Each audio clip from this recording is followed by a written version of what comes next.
चेहरे जातील बनूनी सारे चेहरे एक दिवस म्हातारे, जातील बनूनी सारे चेहरे एक दिवस म्हातारे, पण सुंदर हृदय कधी पण ना होईल म्हातारे, पण सुंदर हृदय कधी पण ना होईल म्हातारे.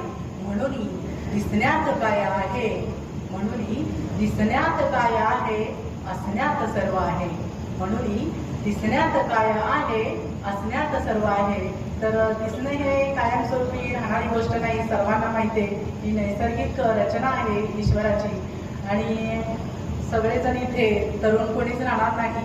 काळाच्या ओघामध्ये सगळेच म्हातारे होणार आहे, परंतु आपलं हृदय जे आहे ते सुंदर हृदय इथं आपण सोडून जायचं आहे. आणि इथं कवीला मिळालेली ही अत्यंत मोठी देणगी आहे, ईश्वरी देणगी आहे की ईश्वराचाच अंश असलेला हा कवी ही काहीतरी निर्माण करून समाजाला आनंद देण्याचं काम करत असतो. आणि